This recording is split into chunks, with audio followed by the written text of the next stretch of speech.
할렐루야. 하나님께 영광 돌립니다. 오늘도 여호와 이레입니다. 하나님이 반드시 저와 여러분을 하나님의 선하신 뜻 가운데 인도하실 줄로 믿습니다. 여호와 이레, 여호와 샬롬, 여호와 니시, 승리하는 날 되길 축복합니다.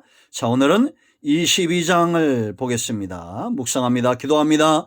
하나님의 영광이 우리 하나님께 있습니다. 온 마음으로 하나님을 사랑합니다. 은혜를 사모하고 주의 음성 듣기를 사모하는 주의 백성들이 이 영상 앞에 있습니다. 말씀을 듣고 응답을 받게 하시고 하나님의 선하신 뜻을 온전히 분별하는 귀한 시간이 되게 하옵소서. 종을 낮추시고 겸손하게 하시고 오직 말씀의 통로만 되기를 원합니다.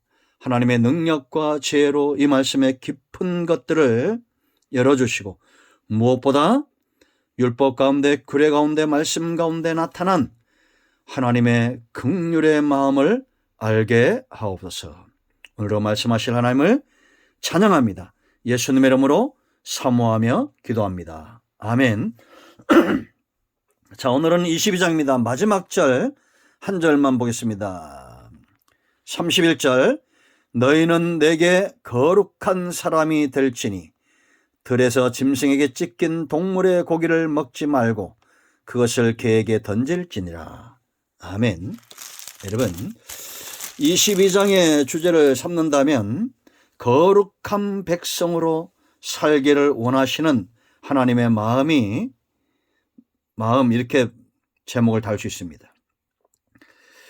분명히 드러나는 것, 우리가 21장에서 하나님의 마음이 뭡니까? 긍휼의 마음.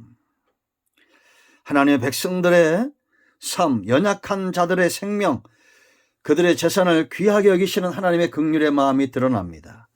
그런가 하면 이제 22장에서는 하나님의 백성들이 거룩하게 살고자 하는 그런 하나님의 갈망, 하나님의 열망, 이런 하나님의 마음이 보여야 됩니다. 여러분, 하나님께서 이스라엘 백성들을 애굽에서 이끌어낸 이유가 뭐랬어요? 하나님의 소유된 백성이죠. 내가 거룩하니 너희도 거룩하라. 우리가 하나님의 백성화되어 간다는 것은 바로 이런 겁니다. 하나님이 거룩하니 우리도 거룩하게 살고자 하는 것입니다. 죄는 하나님의 영광을 가립니다. 그러므로 성도의 삶은 항상 책임의식이 있어야 됩니다. 내 삶이 곧 하나님의 영광을 드러낸다. 그러므로 나는 거룩해야 된다. 오늘 제가 마지막 절을 읽은 이유가 있습니다. 여러분, 사람에게 있어서 가장 참기 힘든 부분이 뭐예요? 먹는 부분이죠. 먹는 것들. 그런데 들에서 짐승에 찢긴 동물, 이걸 가증히 여겼어요. 그러면 그걸 먹지 말고 개에게 던지라라고 말했습니다. 이렇게 먹는 것, 우리 삶의 가장 중요한 부분들을 결정할 때도 성도는 하나님의 영광을 기억해야 됩니다. 레위기 11장 44절 45절, 내가 거룩하니 너희도 거룩하라고 분명히 말씀하고 있죠. 고린도서 3장 10절 17절, 너희는 하나님의 성전이라고 분명히 말씀하고 있습니다. 이스라엘 경내에서 없어져야 할 것들이 있어요. 철저하게 철저하게 성도로서 구별된 거룩한 삶의 영역, 이것을 위해서 없어져야 할 것이 뭐냐? 1절로 17절까지 바로 도둑질입니다. 도둑질. 고의적이든지 고의적이 아니든지 재산상의 손해는 철저하게 보상하게 했어요. 어떤 의도에서든지 성도의 삶에는 손해를 끼치는 경우가 없어야 됩니다. 아무리 작은 것이라도 이웃의 재산, 형제의 재산들을 소중히 여겨야 된다라는 겁니다. 이 도둑질 행위는 그 마음에서 나오고, 이 마음에서 나온다는 것은 사탄은 뭐였어요? 도둑놈이라고 했죠. 도둑질. 처음부터 살인한 자. 이 사탄, 이 죄의 온상 근원은 바로 사단의 역사입니다. 그래서 여러분, 우리가 22장을 잘 보면 1절 말씀 보세요. 사람이 소나 양을 도둑질하여 잡거나 팔았으면 이게 없어졌다는 거예요. 이럴 때는 소 한 마리에 소 5마리로, 양 한 마리에 양 4마리로 갚은 겁니다. 우리나라에 지금 법이 너무 물렁하다 이런 말들이 있어요. 여러분 싱가포르 아시죠? 가서 함부로 침을 뱉거나 휴지를 버리면 엄청난 벌금을 물습니다. 저는 그게 성경적인 것 같아요. 죄인은 이렇게 강하게 다룰 필요가 있습니다. 이건 뒤집어 말하면 여러분 죄를 짓는 게 편합니까? 안 짓는 게 편합니까? 안 짓는 게 편한 사람은 그런 환경 속에 있는 사람이에요. 그러나 죄를 짓는 게 편한 사람은 또 그런 환경 속에 있는 거예요. 그러니까 나라 정권은 이런 힘을 가지고 있어야 됩니다. 좋은 환경을 만들어야 돼요. 하나님의 나라도 마찬가지입니다. 하나님의 강한 손과 능력과 이 말씀의 권위는 굉장히 강력하죠. 좋은 환경을 만들어 가시는 겁니다. 우리는 소를 도둑질하지 않습니다. 그러니까 5마리로 갚을 일도 없어요. 그런데 이제 2절로 3절 말씀 보면 이런 정당방위들 이런 게 있습니다. 이럴 때는 이것이 죄가 되지 않았어요. 그 4절 말씀 보세요. 여러분들 구체적으로 다 하나씩 읽지 않겠습니다. 생축의 절도나 가축으로 인한 피해나 또 화재로 인한 피해, 어떤 물품을 우리가 맡겼을 때 잃어버린 어떤 소유에 대한 논쟁, 짐승을 우리가 맡겼을 때 이걸 철저하게 재판을 통해서 가리게 했고 잘못되었을 땐 배상하게 했어요. 빌려온 자의 어떤 책임도 있었습니다. 이제 14절로 15절. 그런가 하면 처녀들에 대한 어떤 보상도 있었습니다. 읽어보면 굉장히 하나님이 백성들의 재물과 그들의 삶을 굉장히 귀하게 여기고 있다는 거예요. 굉장히 강력하게 다루고 있다는 겁니다. 그러므로 여러분 도둑질 안 하는 것이 편한 삶이 돼야 됩니다. 빌려왔으면 제값 갖다 주고 또 감사하게 우리가 여겨야 되고, 저는 이거 할 때마다 기억나는 게 있는데 지금도 우리가 연마을 선배가 제 배낭, 그 당시에 배낭, 텐트 이런 건 굉장히 귀했습니다. 우리 집은 가난한데도 아들이 주눅 들까봐 기죽을까봐 아버지가 이렇게 사줬어요. 근데 아직도 텐트를 못 받았어. 배낭을 받았는데 그 배낭도 부러뜨려서 가져왔더라고요. 이제 그거 이렇게 크게 내 마음에 두고 있지는 않습니다. 여러분, 우린 빌려왔으면 잘 갖다 줘야 되고 또 우리가 누군가의 물건을 맡았으면 그것이 도둑맞지 않도록 잘 다 간수해야 되고 해야 됩니다. 재물을 귀하게 여겨야 된다는 얘기예요. 그러므로 여러분 우리가 도둑질하는 것보다 차라리 도둑 당하는 게 편해야 됩니다. 두 번째, 행음하는 자들을 반드시 죽이게 했습니다. 첫 번째 뭐냐? 영적인 간음이에요. 자 보세요 여러분. 18절. 너는 무당을 살려두지 말라. 여러분들이 모르고 그랬다면 큰 죄가 없을 수도 있습니다. 그런데 여러분 지금 보세요. 이 나라에 이번에 신천지, 무당, 법사, 박사 이런 죄송합니다. 욕해서 잡다한 것들이 얼마나 득세했습니까? 반드시 죽여버려야 될 이런 이단과 무당과 잡사들 구약시대에는 전부 죽였어요. 하나님이 살려두지 말라고 그랬습니다. 지금도 여러분 마찬가지예요. 여러분들이 영적으로 하나님과 단절되지 않으려면 죄는 모양을 버려야 됩니다. 오늘의 운세 이런 거 보지 마세요. 절대 이런 것들 여러분의 경내에 들어오지 못하도록, 내 삶의 영역에 들어오지 못하도록 철저하게 누구 따라서라도 무당들 찾아가지 말고 절간 찾아가지 말고 빌지 마세요. 영적으로 죽습니다. 제가 철저하게 경고했어요. 저는 제 사명을 다한 겁니다.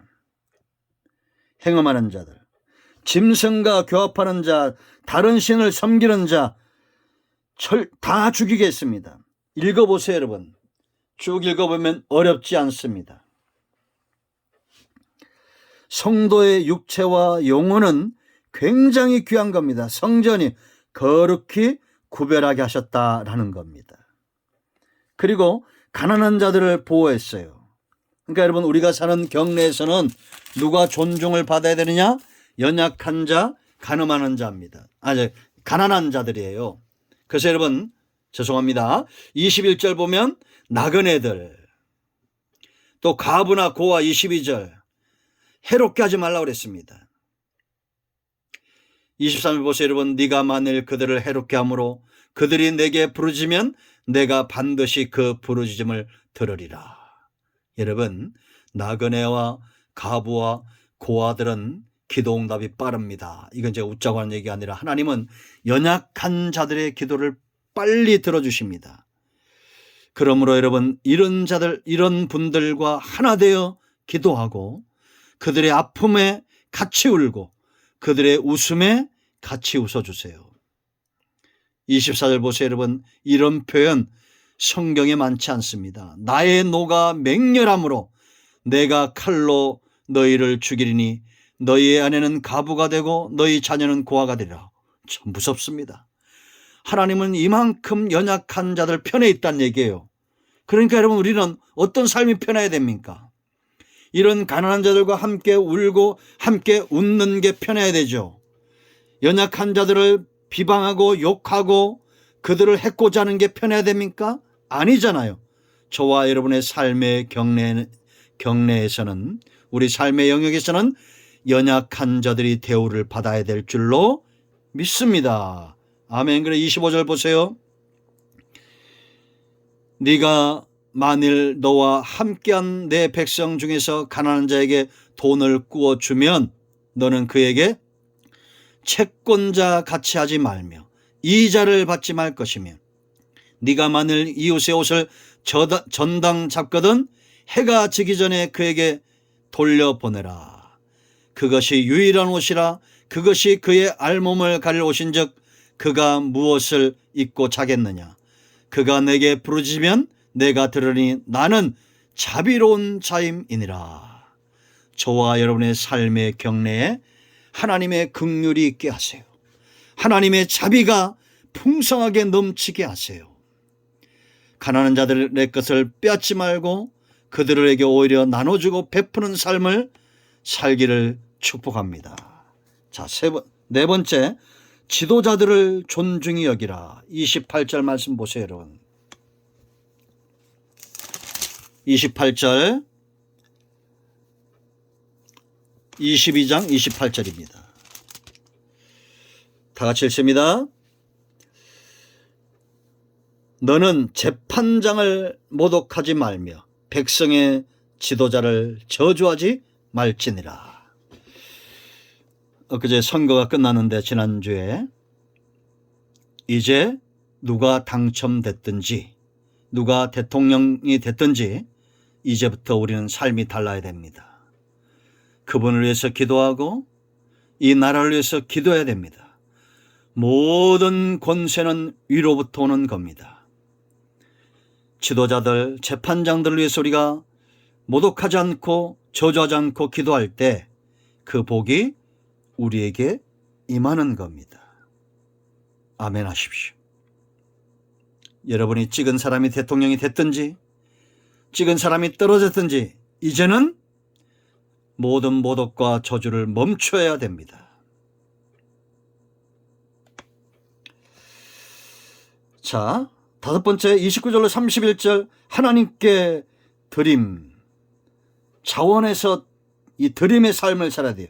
재물과 자식과 자신까지도 하나님께 거룩히 구별하여 드려야 된다라는 겁니다.